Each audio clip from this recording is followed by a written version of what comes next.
Zacarías 9, estudio versículo por versículo, el rey humilde que viene en paz y la esperanza del reino del Mesías. Introducción. El estudio de Zacarías 9 nos presenta una visión profunda del Mesías, un rey que viene en humildad pero trae una paz trascendente, y exploraremos las ricas imágenes, profundas verdades teológicas y sorprendentes profecías que han moldeado la comprensión cristiana de la misión de Jesús. El profeta Zacarías, cuyo nombre significa Yahvé recuerda, ejerció su ministerio en Jerusalén durante el período postexílico, aproximadamente entre 520 al 518 a.C.,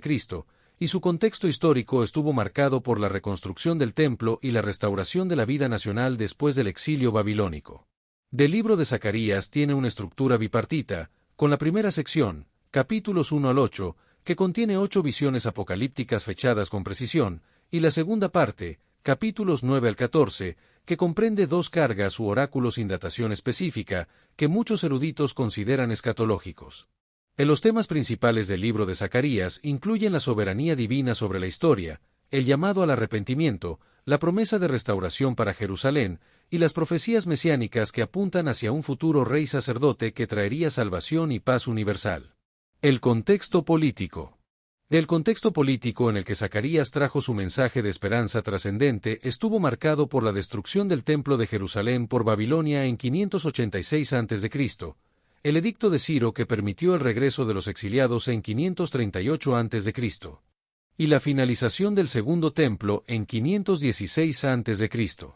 El ministerio profético de Zacarías surgió en un momento crucial cuando los judíos regresados del exilio babilónico enfrentaban desafíos significativos, y su mensaje de esperanza y restauración sigue siendo relevante hoy en día, con un enfoque en la naturaleza dual del Mesías, tanto en su primera venida en humildad como en su futura manifestación en gloria. Del libro de Zacarías combina magistralmente imágenes apocalípticas con promesas concretas, creando un tapiz profético de extraordinaria riqueza teológica que se divide en varias secciones, incluyendo visiones nocturnas, la reconstrucción del templo, oráculos mesiánicos y el juicio de las naciones. El capítulo 9 de Zacarías. Del capítulo 9 de Zacarías marca un punto de inflexión crucial en el libro, inaugurando la segunda sección principal de la obra y estableciendo un nuevo tono y formato que se extiende hasta el final del libro, funcionando como puente entre las visiones anteriores y los oráculos escatológicos posteriores. Zacarías 9 integra elementos aparentemente contradictorios, como el juicio divino sobre las naciones enemigas, promesas de protección para Jerusalén y la revelación de un rey mesiánico caracterizado por la humildad, lo que refleja la complejidad de la esperanza profética que Zacarías presenta a su audiencia postexílica. En la estructura del libro de Zacarías incluye un llamado al arrepentimiento, 8 visiones nocturnas, una cuestión sobre el ayuno, y 2 secciones principales de cargas que abordan temas como el rey humilde y el pastor herido, siendo el capítulo 9 el comienzo de la sección final del libro, también conocida como Deutero-Zacarías. El tono mesiánico. El capítulo 9 establece el tono mesiánico que caracterizará el resto del libro, presentando la paradoja de un rey poderoso que viene en mansedumbre, lo que se convertirá en un elemento definidor de la cristología del Nuevo Testamento, y comienza con una fórmula oracular distintiva que anuncia el juicio venidero sobre la tierra de Adrac y Damasco. En la fórmula oracular la carga de la palabra de Jehová denota un mensaje profético solemne y frecuentemente ominoso, sugiriendo el peso de la revelación divina, y el término masá, carga, se refiere a un mensaje autoritativo del juicio venidero, mientras que Adrac, mencionado únicamente en este pasaje, representa un enigma geográfico que se cree que se trataba de una ciudad-estado o región en Siria, posiblemente cerca de Damasco. En la inclusión de varias naciones en el texto de Zacarías 9 establece que la palabra profética de Dios se extiende más allá de Israel, afectando el destino de naciones extranjeras y sugiere un reconocimiento universal del juicio divino. En las menciones geográficas en Zacarías 9, 1 y 2, como Adrac, Damasco, Hamat, Tiro, Sidón y las ciudades filisteas, trazan un mapa teológico del juicio divino que avanza sistemáticamente desde el norte hasta el sur, siguiendo la ruta que los ejércitos invasores históricamente tomaban para atacar Israel. Centros de poder político. Cada región mencionada representa centros de poder político, militar y económico que frecuentemente habían amenazado o oprimido al pueblo de Dios, como el poder arameo al norte de Israel, representado por Adrac y Damasco, y el poder económico y la autosuficiencia material de Tiro y Sidón. La mención de Hamat, situada en el Valle del Orontes, marca tradicionalmente la frontera norte del territorio israelita ideal y evoca la totalidad del reino arameo que había sido enemigo histórico de Israel.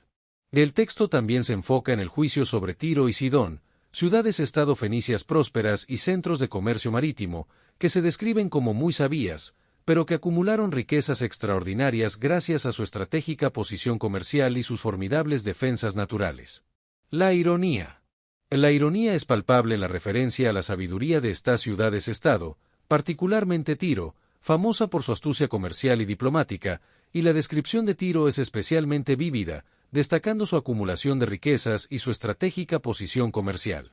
En la inclusión de las ciudades filisteas, como Gaza, Ascalón, Ecrón, Asdod y Gat, completa el círculo de naciones que rodeaban a Israel y que ahora enfrentarían el juicio divino, lo que sugiere que ninguna potencia, por grande que sea, está fuera del alcance del juicio divino. En la prosperidad material de Tiro había generado un orgullo que enfrentaba el juicio divino, y su destino anunciado era dramático, con una destrucción completa que incluiría el fuego como elemento purificador e inevitable. La ciudad de Tiro. La ciudad de Tiro se caracterizaba por su confianza en defensas físicas, como sus imponentes fortificaciones, y por su acumulación de riquezas, con plata y oro amontonados como polvo y lodo, respectivamente. La profecía contra Tiro se cumplió históricamente en el año 332 a.C.,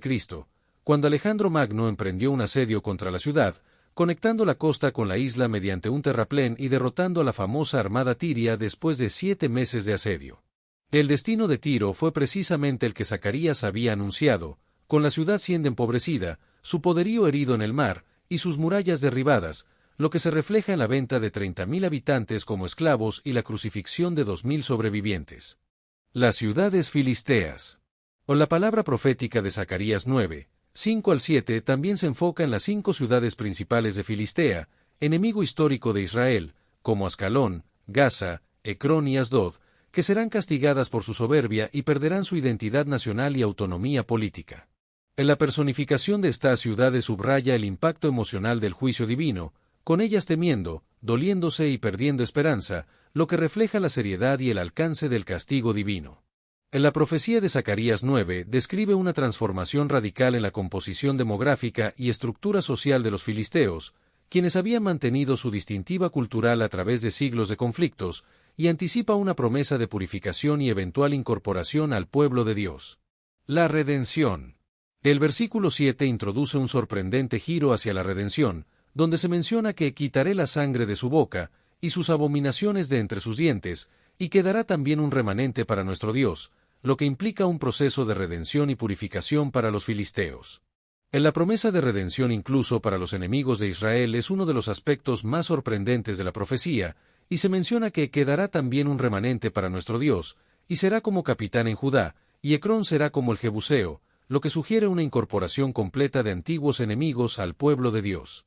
La comparación con el Jebuseo es particularmente significativa, ya que los jebuseos eran los habitantes originales de Jerusalén que, tras la conquista de David, fueron gradualmente integrados en la comunidad israelita, y Araún el Jebuseo incluso llegó a ser propietario del terreno donde posteriormente se construiría el templo. La transformación de los filisteos implica no solo el abandono de prácticas idolátricas, como el consumo de sangre prohibido por la Toure, sino también la integración completa en la comunidad de fe, incluso asumiendo posiciones de liderazgo, como se menciona en la frase, será como capitán en Judá, y Ecrón será como el Jebuseo. El juicio divino, aunque severo, no tiene como objetivo final la destrucción sino la purificación que hace posible la reconciliación, y anticipa la visión universalista del reino mesiánico que se desarrollará más adelante en el capítulo. En la visión profética en Zacarías 9 anticipa un tiempo en que las distinciones étnicas pierden relevancia frente a la adoración del verdadero Dios, prefigurando la universalidad del Evangelio que incluiría a todas las naciones, lo que resulta en una adoración universal. Protección divina. En Zacarías 9, 8, se anuncia una promesa de protección divina sobre la casa de Jehová, donde Dios acampará alrededor de mi casa para proteger a su pueblo de los ejércitos extranjeros y opresores, estableciendo una garantía de seguridad que marca un contraste dramático con la trágica historia de invasiones y opresiones en Jerusalén. En la protección divina se establece específicamente contra los que pasan y los que vuelven, posiblemente una referencia a los ejércitos extranjeros que tradicionalmente atravesaban el territorio de Israel en sus campañas militares, y se caracteriza por un lenguaje antropomórfico que comunica el compromiso personal de Dios con la protección de su pueblo. El capítulo 9 de Zacarías presenta una tensión dinámica entre juicio y misericordia, donde los versículos iniciales anuncian juicios severos contra naciones hostiles, mientras que a partir del versículo 8 emerge progresivamente un mensaje de protección, restauración y esperanza centrado en la venida del Rey mesiánico, ilustrando que el juicio divino no es un fin en sí mismo, sino un medio para la purificación que hace posible la restauración. Juicio a la misericordia. En la transición del juicio a la misericordia en el capítulo, coincide con el cambio de enfoque desde las naciones circundantes hacia Jerusalén y su futuro rey, y se refleja en la idea de que incluso para los enemigos históricos como los filisteos se prevé un remanente para nuestro Dios. Lo que ilustra que el propósito último de Dios trasciende la retribución y se centra en la restauración y la esperanza.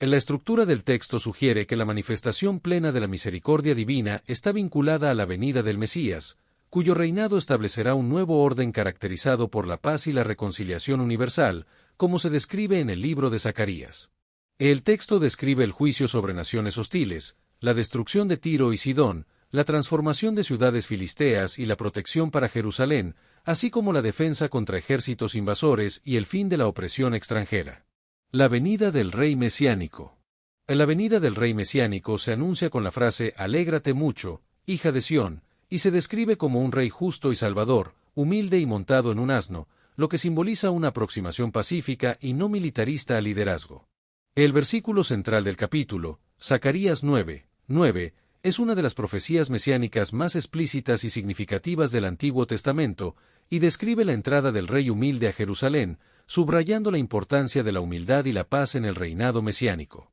En la imagen del rey mesiánico cabalgando sobre un asno es un poderoso símbolo cultural que representa la humildad y la paz, y se opone a la imagen del caballo, que se asociaba con la guerra y la conquista militar en el mundo bíblico. El texto también destaca la llamada al regocijo y la identidad real del Mesías, así como su carácter moral y su actitud humilde, lo que subvierte las expectativas tradicionales sobre la manifestación del poder real y anticipa la paradójica naturaleza del reinado mesiánico que Jesús posteriormente encarnaría. El rey mesiánico montado en un asno. En la visión de Zacarías del rey mesiánico montado en un asno sugiere un retorno a un ideal más antiguo y auténtico de liderazgo, caracterizado por la humildad, la justicia y la confianza en Dios más que en el poderío militar, como se ve en la historia de Israel donde los jueces frecuentemente montaban asnos. En la tradición bíblica, el asno tiene un significado cultural importante, asociado con la paz, el trabajo cotidiano y el transporte civil, en contraste con el caballo, que simboliza la guerra y el poderío militar, como se menciona en la ley que prohibía al rey multiplicar para sí caballos en Deuteronomio 17:16. En la elección del asno por parte del rey mesiánico subvierte las expectativas de un conquistador militar, presentando en cambio a un gobernante que establece la paz por medios pacíficos, lo que se refleja en la humildad genuina, la misión de paz, la accesibilidad y el cumplimiento de la ley, como se ve en la conexión entre Zacarías 9:9 y la entrada triunfal de Jesús a Jerusalén.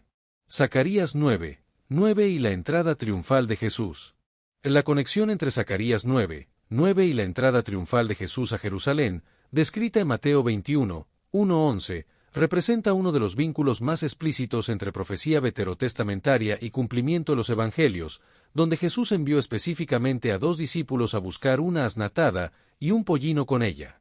instruyéndole sobre cómo responder si alguien cuestionaba sus acciones, lo que constituía una acción profética mediante la cual Jesús proclamaba visualmente su identidad mesiánica. En la reacción de la multitud, extendiendo mantos y ramas en el camino y aclamando «Hosana al Hijo de David», demuestra que muchos reconocieron las implicaciones mesiánicas de este gesto, aunque la entrada de Jesús en Jerusalén encarnaba la misma paradoja presente en Zacarías, un rey legítimo que viene en humildad, no con ejército sino con un mensaje de paz, subvirtiendo las expectativas nacionalistas de un libertador político-militar. En la sección de Zacarías 9:9 describe la llegada del rey humilde, Jesús, quien se acerca a Jerusalén como descendiente davídico legítimo, justo y salvador, y que viene a ofrecer salvación mediante su sacrificio justo, caracterizándose por su humildad y mansedumbre. En la paradoja del rey humilde se presenta como una concepción revolucionaria del liderazgo divino, donde el poder absoluto y la humildad absoluta coexisten sin contradicción, desafiando las concepciones convencionales de poder y autoridad, y revelando una dimensión del carácter divino que trasciende las categorías humanas.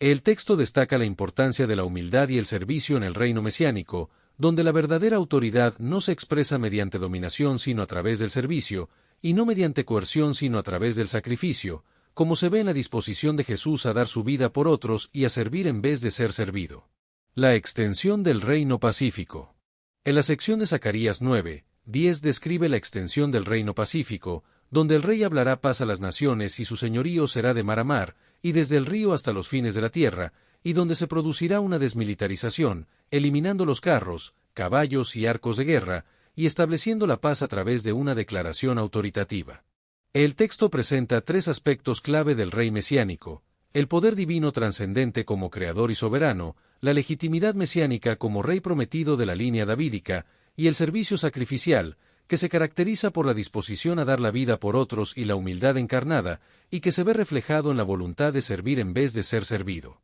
El dominio del rey mesiánico será universal, extendiéndose de mar a mar y hasta los fines de la tierra, trascendiendo el reinado de Salomón y caracterizado por la reconciliación y no por la subyugación. La eliminación de los instrumentos de guerra. En la eliminación de los instrumentos de guerra, como los carros de Efraín y los caballos de Jerusalén, refleja un nuevo orden donde la seguridad no depende del poderío militar, sino de la protección divina, y representa un retorno a la dependencia exclusiva de Dios. El rey mesiánico establecerá la paz activamente entre pueblos anteriormente hostiles, actuando como mediador universal, y su señorío será de mar a mar, abarcando toda la creación y cumpliendo el ideal de realeza universal expresado en pasajes como Salmo 72. En la ausencia de guerra permitirá una floreciente cultura de paz, donde los recursos se redirigen de la destrucción a la construcción, y cada persona podrá disfrutar de la prosperidad y la tranquilidad, como se describe en visiones proféticas como Miqueas 4:3 y 4. La destrucción de los carros y caballos. En la destrucción de los carros y caballos tiene un significado profundo en el contexto de la historia y teología israelita, ya que simboliza la dependencia de la fuerza militar humana en contraposición a la confianza en Dios, y su eliminación representa una transformación radical del concepto de seguridad, donde el reino mesiánico estará protegido por la presencia de Dios mismo. En la desmilitarización afectará tanto al reino del norte, Efraín, como al del sur, Jerusalén, sugiriendo una reunificación del pueblo dividido bajo el liderazgo mesiánico, y se mencionan específicamente la destrucción de carros, caballos, arcos, espadas y lanzas como los principales instrumentos de guerra que serán eliminados en el reino mesiánico. En la eliminación de la fuerza militar convencional en el reino mesiánico simboliza el rechazo de depender de la violencia y establece un contraste directo con los imperios mundiales que se sucedieron en el cercano Oriente, lo que se refleja en la visión de Zacarías de un reino caracterizado por la paz universal. En la paz universal en el reino mesiánico se encuentra también en otros textos proféticos, como Isaías 2:4 y Miqueas 4:3 y 4, que describen un futuro donde no habrá guerras y las naciones vivirán en armonía, y se logra mediante la autoridad moral y espiritual del rey mesiánico que hablará paz a las naciones. En la paz mesiánica trasciende la mera ausencia de conflicto y apunta hacia una armonía integral que abarca las relaciones entre naciones, entre personas y entre la humanidad y la creación, y se caracteriza por ser universal, relacional, justa e integral, abarcando todas las naciones y pueblos sin excepción y restableciendo armonía entre antiguos enemigos. La liberación en el reino mesiánico. En la liberación en el reino mesiánico se logra por la sangre del pacto, como se menciona en Zacarías 9:11 y 12, que evoca el momento fundacional de Israel como nación cuando Moisés selló la alianza en el Sinaí rociando sangre sobre el pueblo, y se presenta como base para la liberación de los prisioneros que se encuentran en la cisterna en que no hay agua. En la imagen de la sangre del pacto adquiere profundidad adicional a la luz del Nuevo Testamento, donde Jesús instituyó la comunión declarando: «Esta copa es el nuevo pacto en mi sangre», lo que refuerza la idea de que la liberación se logra a través de la sangre del pacto y no mediante la fuerza militar convencional. En la metáfora de la cisterna seca, que se utilizaba ocasionalmente como prisión improvisada, sugiere una situación de absoluta desolación y desesperanza, como se ve en la historia de José en Génesis 37 y Jeremías en Jeremías 38, y se utiliza para contrastar con la liberación prometida y la restauración doble que se menciona en el pasaje.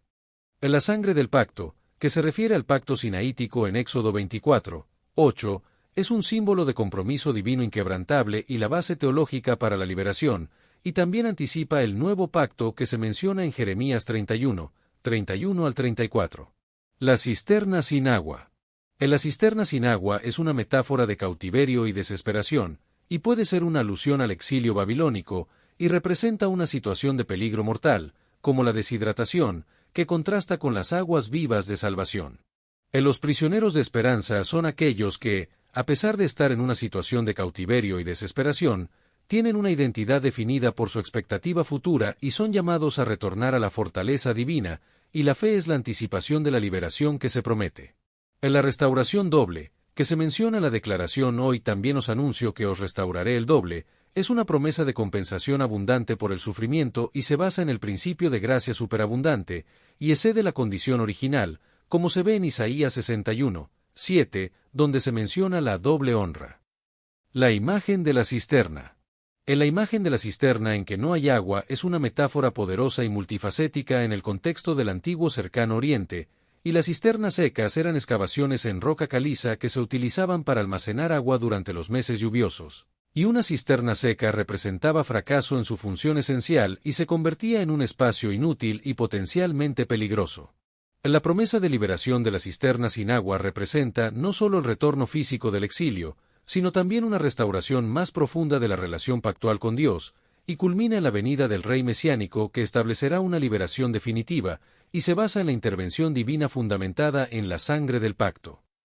El concepto de compensación doble o multiplicada es un tema presente en la literatura profética, como se ve en Isaías 61, 7, donde se promete a los hijos de Israel que recibirán doble porción y tendrán perpetuo gozo en lugar de confusión y deshonra. En el sistema legal del antiguo Israel, la restitución doble era requerida en casos de robo, estableciendo un precedente para comprender esta promesa de compensación, lo que implica que Dios no solo restaura lo perdido, sino que compensa abundantemente, reconociendo el sufrimiento injusto experimentado por su pueblo. La restauración mesiánica.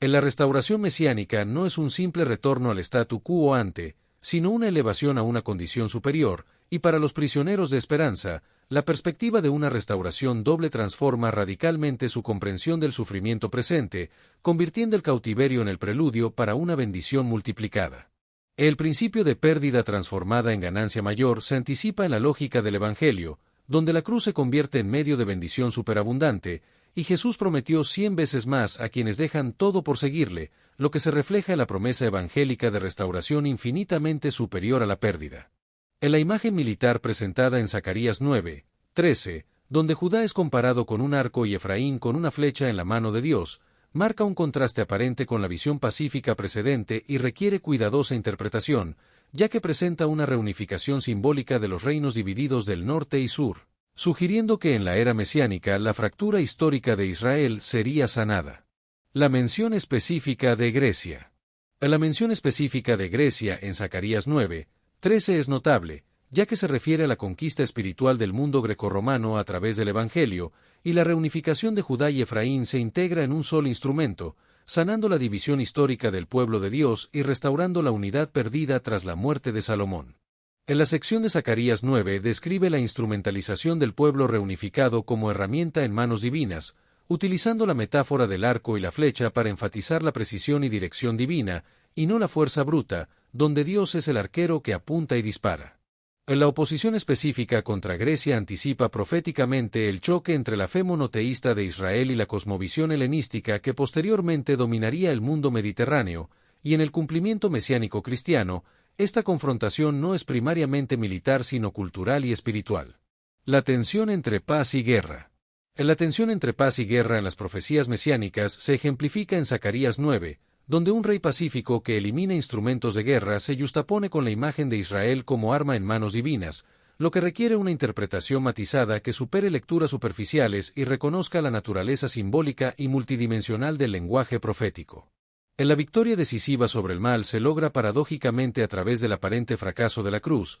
donde la muerte sacrificial del Mesías derrota a los poderes del mal, como se articula en Colosenses 2, 15, y se refleja en la idea de que la batalla mesiánica se libra primariamente en el ámbito espiritual y moral, no mediante ejércitos físicos. El reinado de paz se caracteriza por la eliminación de armamentos, la reconciliación universal, el gobierno justo y benevolente, y la defensa del pueblo oprimido, y se logra a través de la victoria sobre el mal y el conflicto con fuerzas que se oponen a la justicia, principalmente a través de la transformación interior y no la imposición externa. En la resolución teológica de la tensión entre paz y guerra se encuentra la comprensión de que la verdadera paz requiere victoria sobre el mal, y que la batalla principalmente es espiritual, no física, y se logra a través del sacrificio y no la violencia, como se ve en el cumplimiento cristológico de Jesús, quien reconcilia estas tensiones a través de la cruz y la conquista mediante el testimonio y el amor. La teofanía. En la teofanía, o manifestación divina,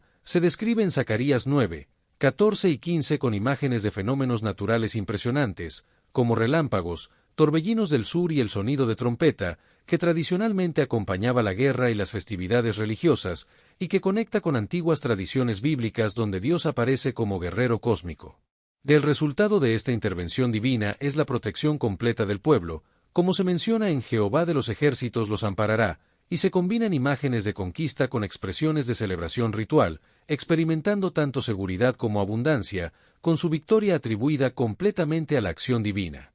En la interpretación teológica de estas imágenes incluye la presencia visible y protectora de Dios con su pueblo, la intervención divina repentina y poderosa, la declaración pública de victoria y convocatoria al pueblo, y la protección completa contra toda amenaza externa, como se ve en frases como Jehová será visto sobre ellos y los amparará.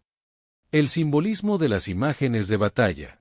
El simbolismo de las imágenes de batalla en el contexto profético debe interpretarse dentro del rico tapiz del lenguaje simbólico profético, y no se trata de un simple pronóstico de conflictos militares literales, sino de una representación simbólica del triunfo definitivo de Dios sobre las fuerzas que se oponen a su reinado, como se ve en la imagen de hollar las piedras de la honda y la referencia a cuernos del altar. La tradición profética describe el día de Jehová con imágenes de conflicto cósmico donde los elementos naturales participan en la batalla divina, y estas representaciones comunican la verdad fundamental de que la redención implica confrontación, y el establecimiento del reino de justicia requiere necesariamente la derrota de sistemas opresivos y fuerzas destructivas que se le oponen, como se menciona en la victoria de David sobre Goliat. En la victoria de Dios se logra a través de la intervención divina, y no mediante el poderío militar humano, como se describe en el texto de Zacarías 9, donde se mencionan dardos como relámpagos y torbellinos del austro como símbolos de la intervención divina directa e irresistible en los asuntos humanos. En la imagen de la trompeta divina se utiliza para integrar elementos de liturgia y guerra santa, sugiriendo que la victoria de Dios es simultáneamente un acto de liberación histórica y una realidad celebrada cultualmente, como se menciona en el contexto de la trompeta en el antiguo Israel. El pueblo de Dios. En Zacarías 9, 16, el pueblo de Dios es descrito como piedras de corona o piedras de diadema, lo que simboliza el valor, la rareza y la belleza excepcional que Dios les atribuye, y su función representativa de manifestar la gloria divina al mundo, como se menciona en el texto. La metáfora de las piedras de corona también sugiere transformación, ya que las piedras preciosas alcanzan su belleza a través de procesos de presión, calor y cuidadoso pulido, similar a como el pueblo que ha pasado por sufrimiento y conflicto emerge no solo restaurado sino transformado en algo de extraordinaria belleza y valor. O la promesa de ser enaltecidos en su tierra añade una dimensión de restauración territorial, particularmente significativa para una comunidad que recientemente había regresado del exilio, como se menciona en el contexto de Zacarías 9. Las piedras de corona representan enorme valor en el mundo antiguo, subrayando el aprecio divino por su pueblo, y debe manifestar visiblemente el carácter divino, cumpliendo su vocación de ser luz para las naciones, como se menciona en Isaías 49, 6. El proceso de redención. El proceso de redención implica transformación a través de pruebas y disciplina, revelando la verdadera naturaleza del pueblo de Dios, y la diversidad de piedras en una corona real típicamente contenía variedad de piedras diferentes, cada una con características únicas, lo que sugiere la diversidad y la unicidad del pueblo de Dios. La diversidad en unidad del pueblo de Dios se refleja en la variedad de metáforas utilizadas para describirlo, como rebaño, piedras preciosas, ejército, prisioneros, arco, flecha, viña y campos, lo que muestra la riqueza teológica del libro de Zacarías. En la imagen del pastor salvando a su rebaño en Zacarías 9, 16 presenta a Dios como el pastor definitivo, responsable de la protección, guía y bienestar de su pueblo, y sugiere que la monarquía humana es meramente una sombra del verdadero liderazgo divino. En la yuxtaposición de las imágenes de pastor y piedras de corona crea una tensión creativa, capturando la paradoja de la identidad del pueblo de Dios, que es simultáneamente dependiente como ovejas necesitadas de cuidado y exaltado como joyas de valor incalculable. La salvación. La salvación incluye tanto protección en la fragilidad como exaltación a una dignidad sorprendente, y se refleja en la variedad de metáforas utilizadas para describir al pueblo de Dios en Zacarías, como rebaño, que subraya temas de protección divina, dependencia y comunidad.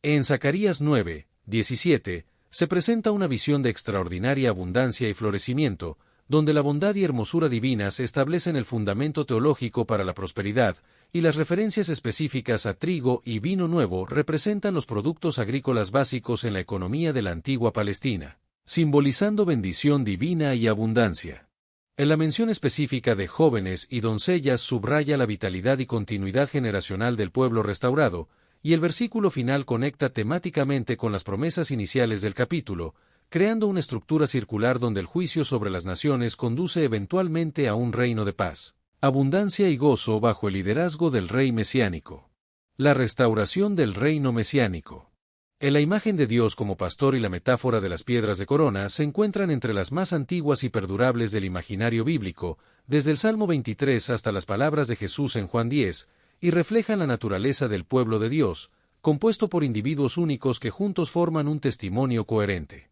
En la restauración del reino mesiánico no se limita a la espiritualidad, sino que abarca también el bienestar material y relacional en una visión holística de Salom que anticipa la plenitud del reino mesiánico, caracterizado por la satisfacción plena y la provisión completa para todas las necesidades. La bondad divina es la fuente inagotable de toda bendición, y la exclamación «cuán grande es su bondad» y «cuán grande su hermosura» funciona como un puente entre la protección divina y la abundancia material, destacando que toda bendición física es una manifestación tangible de la bondad esencial de Dios. La belleza y el gozo son características centrales del reinado mesiánico, y no se trata solo de un orden político justo o económicamente próspero, sino de una realidad caracterizada por belleza trascendente y gozo profundo, como se menciona en la literatura profética, por ejemplo, en Isaías 35, 1-2. La restauración del reino mesiánico implica. La restauración del reino mesiánico implica una renovación demográfica y cultural, con una poderosa promesa de juventud floreciente y celebración intergeneracional, como se sugiere en la mención de jóvenes y doncellas, y la celebración comunitaria con trigo y vino nuevo.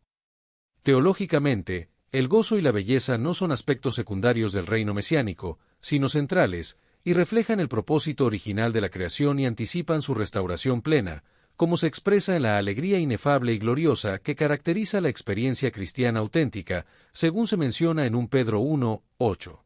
El reino mesiánico restaura la armonía estética de la creación original, manifestando visiblemente la gloria divina en el orden creado, y se caracteriza por la belleza restaurada, el gozo compartido, la abundancia material y la celebración cultural. La experiencia de bienestar en el reino mesiánico no es individualista, sino comunitaria, con un énfasis particular en la vitalidad de las nuevas generaciones, y la prosperidad física es un componente integral del salón mesiánico. La celebración cultural es el culmen del gozo y la belleza, donde la comunidad expresa gratitud por la bondad divina experimentada en todos los ámbitos de la vida, y se manifiesta en la adoración y la alabanza. El texto de Zacarías 9. El texto de Zacarías 9 no existe en aislamiento, sino que forma parte de una red intertextual de profecías mesiánicas que colectivamente crean un retrato multifacético del Rey prometido, y establece conexiones significativas con otros textos veterotestamentarios, como Génesis 49, 10 y 11, Salmo 72 y Isaías 52 y 53. La relación entre Zacarías 9 y Génesis 49, 10 y 11 es particularmente significativa, ya que la antigua profecía de Jacob ya vinculaba al futuro gobernante de la línea de Judá con la imagen de un asno, que Zacarías posteriormente desarrolla, y se refiere a la venida de Silo, que es un tema mesiánico importante. El Salmo 72, atribuido a Salomón, presenta una de las más elaboradas descripciones del rey ideal en la tradición davídica, y establece numerosos paralelos con la visión mesiánica de Zacarías 9, enfatizando la justicia como atributo definitorio del rey ideal, y describiendo el dominio universal del rey davídico ideal. En las conexiones intertextuales entre Zacarías 9 y otros textos mesiánicos del Antiguo Testamento, como Isaías 52 y 53, sugieren que el Espíritu Divino estaba revelando progresivamente diferentes facetas de una misma figura mesiánica a través de diversos profetas, y que Zacarías 9 es una parte importante de esta tradición profética. La descripción del rey mesiánico. En la descripción del rey mesiánico en Zacarías 9 como justo y salvador refleja la preocupación por la justicia, especialmente en relación con los vulnerables, que caracteriza la concepción bíblica de realeza auténtica. El Salmo 72:2 también destaca la importancia de la justicia, rogando que el rey juzgue a tu pueblo con justicia y a tus afligidos con juicio, lo que subraya la necesidad de un liderazgo que priorice la justicia y el bienestar de los más necesitados. En la visión del dominio mesiánico en Zacarías 9:10 y Salmo 72:8 es universal, con un alcance que será de mar a mar y desde el río hasta los fines de la tierra, lo que indica que el reino mesiánico trascenderá las realidades geopolíticas del antiguo Israel y abarcará toda la creación. En la similitud entre las frases de Zacarías 9:10 y Salmo 72:8, dominará de mar a mar, y desde el río hasta los confines de la tierra, destaca la coherencia y unidad de la visión bíblica del reino mesiánico y su compromiso con la justicia y la universalidad. En la concepción bíblica de realeza auténtica se contrapone a las monarquías opresivas de las naciones circundantes, enfatizando la importancia de un liderazgo que priorice la justicia, la compasión y el bienestar de todos los miembros de la sociedad. Conclusión del estudio. Zacarías 9 nos revela con poder y belleza al Rey prometido, no con espada ni corona de oro, sino con humildad, justicia y paz. A través de este capítulo, comprendemos que el reino de Dios no se impone por la fuerza, sino que transforma los corazones. El Mesías cabalga sobre un asno, no como un conquistador terreno, sino como el príncipe de paz que trae redención verdadera. Cada palabra de este capítulo es un recordatorio de que nuestro Dios cumple sus promesas, defiende a su pueblo, y nos invita a confiar en el Rey que viene en mansedumbre, pero que reinará por la eternidad.